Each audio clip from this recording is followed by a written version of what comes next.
তো আল্লাহর সন্তান যিশু খ্রিস্ট, অর্থাৎ আপনার ঈমান চলে যাবে, আপনার দিন থেকে আপনি খারিজ হয়ে যাবেন। অতএব আপনাকে অস্বীকার করতে হবে, ইসলাম যেভাবে অস্বীকার করেছে এটাকে সেইভাবে অস্বীকার করতে হবে। মুসলমান, তোমার আকীদা মজবুত করতে হবে। You have to know who is Allah সুবহানাহু ওয়া তাআলা and what's the Islam, what is Muslim, Muslim কাকে বলে, ইসলাম করে, what's the definition of Islam, what's the definition of Muslim. You have to know, তোমাকে জানতে হবে ইসলাম কাকে বলে, মুসলিম কাকে বলে। এখনই যদি এখানে জিজ্ঞেস করা হয় ইসলাম শব্দের বাংলা অর্থ কি, তাহলে এখানকার 90টা মানুষই বলবেন ইসলাম শব্দের বাংলা অর্থ শান্তি। বলবেন না? বলবেন না? কিন্তু ইসলাম শব্দের সত্যি কি ইসলাম শব্দের বাংলা অর্থ শান্তি? আপনারা কি জানেন অ্যাপ্রোপ্রিয়েট যথাযথ সঠিক মানেটা আপনারা জানেন?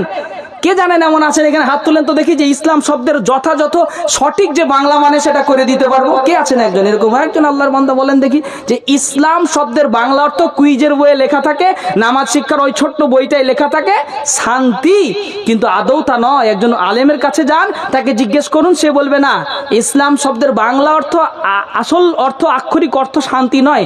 ইসলাম শান্তিকে প্রতিষ্ঠিত করে, কিন্তু ইসলাম শব্দের বাংলা অর্থ শান্তি নয়। ইসলাম শব্দের বাংলা অর্থ হচ্ছে আত্মসমর্পণ করা। কি বললাম বলেন?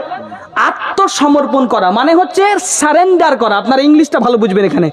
আত্মসমর্পণ করা বাংলা যদি নাও বুঝতে পারেন, ইংরেজি হচ্ছে সারেন্ডার করা, অর্থাৎ আল্লাহর সামনে ঝুঁকে গিয়ে বলা you are my lord, you are my lord, you are the biggest, you are the biggest. তুমি সবচাইতে বড়, তুমি আমার প্রভু, তুমি আমার মালিক, তুমি আমার আল্লাহ। এই কথাটা বলার নামই হচ্ছে ইসলাম। আল্লাহর সামনে দাঁড়িয়ে বলা, হে আল্লাহ তুমি যা বিধান দিয়েছো মেনে নিতে বাধ্য হয়ে গেলাম। হে আল্লাহ তুমি যা বলেছো, তোমার রাসূলকে যেভাবে ভালোবাসতে বলেছো, in that way I love the prophet Muhammad সাল্লাল্লাহু আলাইহি সাল্লাম, আমি সেই পদ্ধতিতেই রাসূলকে ভালোবাসি। এইটার নাম হচ্ছে ইসলাম। ইসলাম শব্দের বাংলা অর্থ ওইভাবে শুধু শান্তি মনে রাখলে হবে না। শান্তি তৈরি করার জন্য